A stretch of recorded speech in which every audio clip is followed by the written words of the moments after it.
देखिए, आपने पहले बिहार का जिक्र किया तो बिहार तो मेरी कमजोरी है, बिहार मेरी मजबूती है और बिहार मेरी शक्ति है, मेरी ताकत है।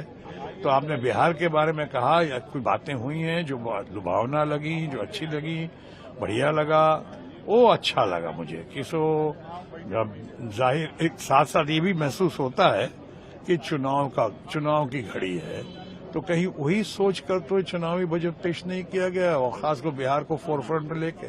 लेकिन जहां तक बिहार का सवाल है, जहां कोशी प्रोजेक्ट का हो या मिथिलांचल का सवाल हो या ग्रीनफील्ड एयरपोर्ट का सवाल हो या इतने और इंफ्रास्ट्रक्चर बढ़ाने की बात हो, तो अच्छा लगता है, बहुत अच्छा लगा है।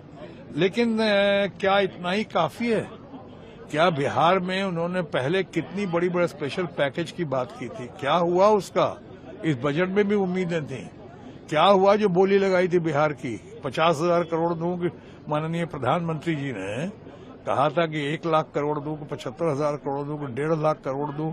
क्या हो गया उसका? उसके बदले उसकी तुलना में, स्पेशल पैकेज इन बातों की तुलना में, ये बजट का ये जो लोक लुभावना बजट बिहार को देख के पेश किया गया है, वो मुझे लॉलीपॉप समान दिखता है उसकी तुलना। बहरहाल जो हुआ, something is better than nothing, हम उसकी सराहना करते हैं बिहार के कॉन्टेक्स्ट में। अब रही बात सैलरीड क्लास को, अच्छा है, जानते सैलरीड क्लास को वोट ये देने का मतलब है कि आप वोटर्स पर नजर रख रहे हैं, इसलिए मैंने कहा चुनावी बजट है। ये तो बहुत पहले से हमारी मांग थी, एक्सपेक्टेशन थी कि सैलरीड क्लास को बढ़ना चाहिए। वहां पे वो 5 लाख और 7 लाख और 10 लाख हम लोग तो कह ही रहे थे, 15 लाख कम से कम होना चाहिए, चलो 12 लाख हुआ।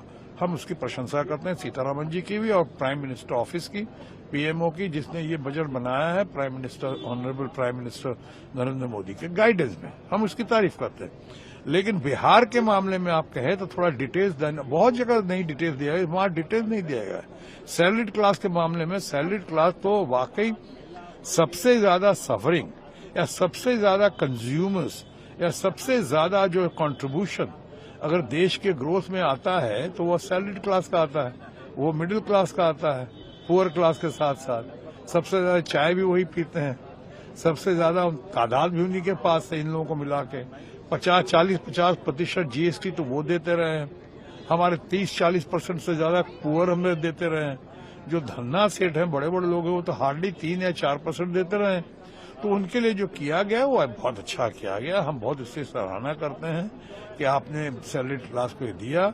लेकिन इसको देख के और खासकर अभी जो किया है वो देख कर लगता है कि कहीं ऐसा तो नहीं कि एक तरफ दिया और दूसरी तरफ निकाल देंगे। सो अभी बहुत सी बातों को स्टडी करने की जरूरत है, हम स्टडी कर रहे हैं। बहरहाल हमारी शुभकामना।